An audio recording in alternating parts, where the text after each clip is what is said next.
खुश रहना है तो जिंदगी के फैसले अपनी परिस्थितियों को देख कर ले। दुनिया को देखकर जो फैसले लेते हैं वो दुखी ही रहते हैं। कोई कुछ भी कहे, बस अपने आप को शांत रखो, क्योंकि सूरज की किरणें कितनी भी तेज क्यों न हो, समुद्र सूखा नहीं करते। एक ने शिकायत की है, मेरे ईश्वर, बड़ी मुश्किल से मैंने घोंसला बनाया था, आपने तूफान भेज दिया और मेरा घर उजड़ गया। ऊपर से आवाज आई, तेरे घोंसले में सांप आया था तुझे खाने के लिए, इसलिए तूफान भेजा था ताकि तुम जाग जाओ और उड़ सको और तुम्हारी जान सुरक्षित रहे। हमारी जिंदगी में कितनी मुसीबतें आती हैं, हमें पता भी नहीं होता कि हमारा परमात्मा हमें किस तरह परेशानी से बचाता है। अगर तुम्हें लगता है कि परमात्मा तुम्हें कष्ट के पास ले आए हैं, तो भरोसा रखिए, वो तुम्हें कष्ट के पार भी ले जाएंगे। मन की पीड़ा का कोई अंत नहीं, इसलिए दूसरों को कोसने से कोई लाभ नहीं है। इसका सबसे सरल उपाय है कि अपने मन को ईश्वर को समर्पित कर दो। ईश्वर के साथ जुड़ते ही जीवन में खुशियों का, सुकून का, संयम का, सहन शक्ति का, प्रेम का, नई ऊर्जा का, जीवन के सही राह का, संतुष्टि का आरंभ जरूर हो जाता है। और हमारा मन पीड़ा से कैसे मुक्त होता है पता भी नहीं चलता। अगर प्रभु तुमसे ज्यादा इंतजार करवा रहे हैं तो तैयार रहना, वो उससे कहीं ज्यादा देने वाले हैं जितना तुमने मांगा है। जिस तरह लोग मुर्दे इंसान को कंधा देना पुण्य समझते, काश इस तरह जिंदा इंसान को सहारा देना पुण्य समझने लगते तो जिंदगी आसान हो जाती। मत सोच इतना कि जिंदगी के बारे में जिसने जिंदगी दी है उसने भी तो कुछ सोचा होगा न। आपका बीता हुआ कल भले ही कष्टों से भरा हुआ हो, पर आने वाला कल आपके हाथों में है। मन अंधा होता है, इसके पास अपना कोई ज्ञान नहीं होता। मन कुछ नहीं जानता और न ही सही मार्गदर्शन करता है। इसलिए आप अंधे मन की बातें मानकर जरूरी कामों को टालना बंद कीजिए। आप हमेशा अपनी बुद्धि से काम लीजिए, मन से नहीं, क्योंकि अंधा मन हमेशा आपको जरूरी कामों को करने से रोक देता है। जब आप बुद्धि के जरिए जरूरी कामों को करना शुरू कर देंगे तो धीरे धीरे आपका मन आपका मित्र बनता चला जाएगा। लेकिन अभी आपका मन आपका दुश्मन बना हुआ है, जो आपको दिन पे दिन बर्बाद कर रहा है। मन से सोचे कार्यों को मुंह से बाहर मत निकालो। जिस प्रकार किसी गुप्त मंत्र की रक्षा करते हैं, उसी प्रकार अपने बड़े लक्ष्यों को मन में रखकर उसकी रक्षा करो। गुप्त रहकर उस पूरे काम को करो और तभी बोलो जब काम पूरा हो जाए, क्योंकि अधिकतर लोग अपनी तकलीफ से दुखी नहीं है जितना दूसरों की तरक्की देखकर दुखी है। जब भी कोई बड़ी बात बड़े लक्ष्य की हो, केवल उन बातों को उन लोगों से बांटिए जो उस बातों को अपने भीतर बचाकर रखने का हौसला रखते हो।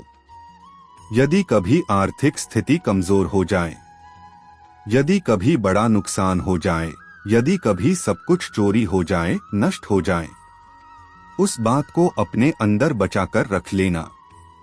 अपनी कमजोर आर्थिक स्थिति की जानकारी अपने मित्रों को या रिश्तेदारों को भी मत देना।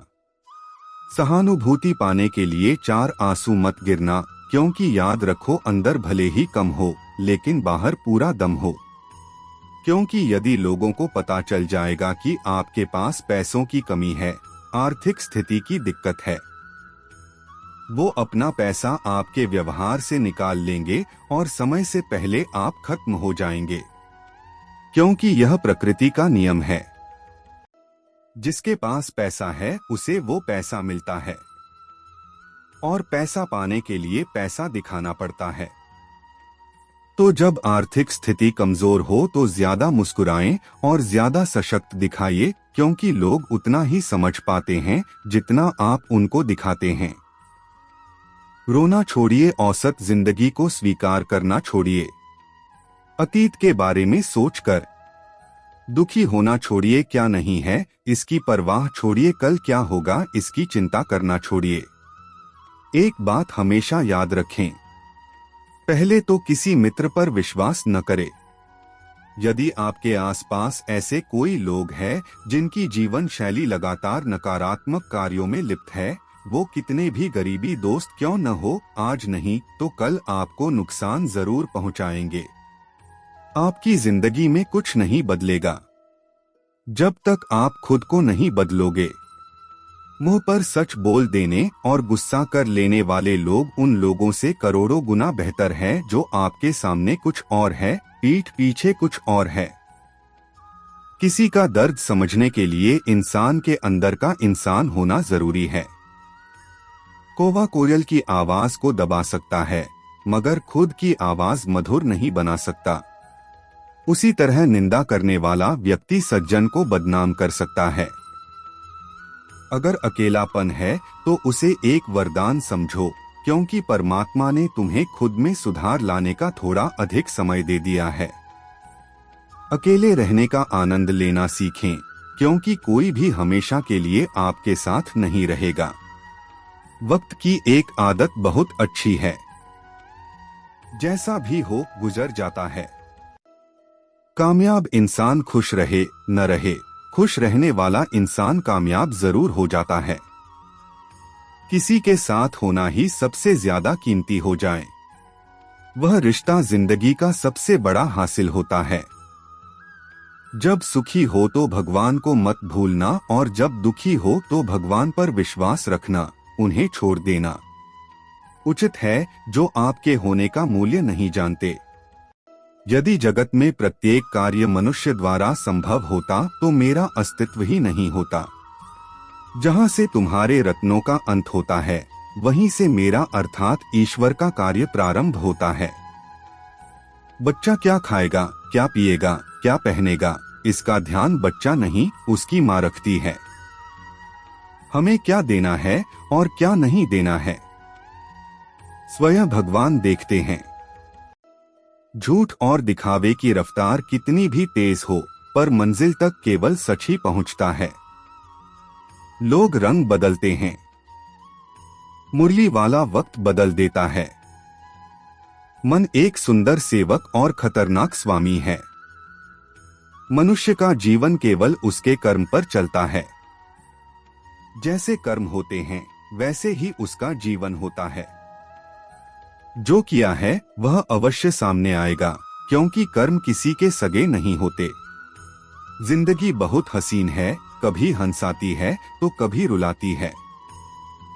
लेकिन जो जिंदगी की भीड़ में खुश रहता है, जिंदगी उसी के आगे सर झुकाती है। खोकर पाने का मजा ही कुछ और है, रो रो कर हंसने का मजा ही कुछ और है। हारना तो जिंदगी का हिस्सा होता है, लेकिन हारने के बाद जीतने का मजा ही कुछ और है। अच्छा बनने के लिए किसी की नकल करने की जरूरत नहीं। खुद इतना अच्छा बनो कि लोग आपकी नकल करने लगे। जिंदगी एक बार मिलती है, गलत है, बल्कि मौत सिर्फ एक बार मिलती है। जिंदगी तो हर रोज मिलती है। जिस दिन आप आपकी हंसी के मालिक खुद बन जाओगे, आपको कोई भी नहीं रुला सकता। अगर कोई आपसे मांगे तो दे दिया करो, क्योंकि भगवान ने आपको देने वालों में रखा है, मांगने वालों में नहीं। याद रखना, अच्छे वक्त को देखने के लिए बुरे वक्त को भी झेलना पड़ता है। सेवा सबकी करो, लेकिन आशा किसी से मत रखो, क्योंकि सेवा का असली मूल्य भगवान ही देता है।